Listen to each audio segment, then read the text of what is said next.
जी finally foundation semester announce हो चुका है 2025 एंड 2026 का। इसी में एलिजिबल जो स्टूडेंट्स हैं 2023, 24 एंड 25 में जिन्होंने इंटरमीडिएट किया है।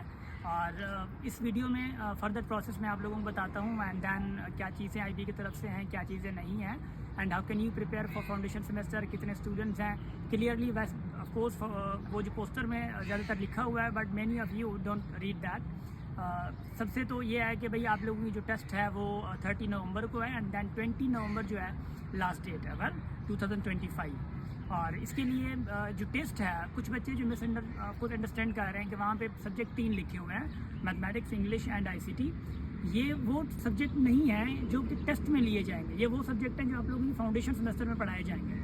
टेस्ट में मैथमेटिक्स और इंग्लिश होंगे, 50 MCQs होंगे, और उसके लिए सिलेबस वगैरह सारी चीज़ें हम लोगों ने गाइड किया हुआ है यूट्यूब पे, सारी चीज़ें वहाँ पे आप लोगों के लिए अवेलेबल हैं। बाकी पर ऑफकोर्स रही बात टेस्ट की सिलेक्शन के बाद, तो 250 स्टूडेंट्स कैंडिडेट्स जो हैं वो सिलेक्ट करेंगे एंड आफ्टर दैट अगर आप लोग टॉप 100 में आते हैं आप लोग, तो आप लोगों के लिए वो डिपार्टमेंट जो आपने चूज़ किया था या जो आप लोग जिसके लिए विलिंग होंगे वो आप लोगों को मिलेगा। अदरवाइज आप लोग 2.2 अगर उठा लेते हैं तो you will be eligible for 4 years program, but department आपकी चॉइस का नहीं मिलेगा। होप के दिस इज़ क्लियर।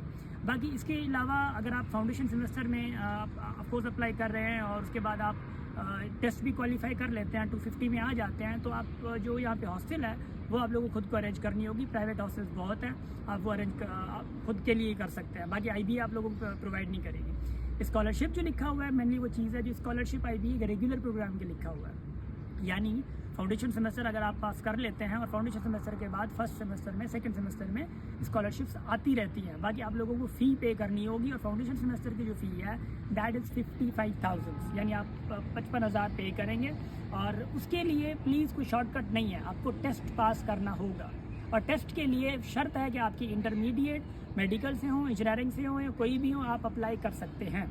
और टेस्ट फाउंडेशन की एक होती है, 2 टेस्ट नहीं होती हैं। पहली बात तो ये है। दूसरी बात, मैथमेटिक्स आप लोगों की कोई हाई लेवल की इंटरमीडिएट की नहीं आती है, बेसिक होती है। और इंग्लिश भी आप लोगों की ऑफकोर्स हाई लेवल की नहीं आती है, बेसिक होती है। उसके लिए ऑफकोर्स अगर आपको तैयारी करनी है तो हमारी जो बुक है दैट यू कैन फॉलो, और उसी में आपको सारा पैटर्न मिल जाएगा। डिफ़िकल्टी लेवल की अगर मैं बात करूं टेस्ट की, तो इंग्लिश समहाउ डिफ़िकल्ट होती है मैथमेटिक्स से। मैथमेटिक्स थोड़ी सी बेसिक्स होती है, बेसिक से मुराद इतना भी नहीं कि बिल्कुल कैलकुलेशंस, बट इंग्लिश से थोड़ी टफ नहीं होती। जैसे कि THP में हो गया, फाउंडेशन में हो गया, तो इंग्लिश से थोड़ा मैथ्स टफ लग रही होती है। बी प्रिपेयर्ड और हमेशा हंसते रहें, मुस्कुराते रहें, और उसके लिए आप ऑनलाइन और फिजिकल क्लासेस भी ले सकते हैं। And wish you the best of luck. Thank you so much.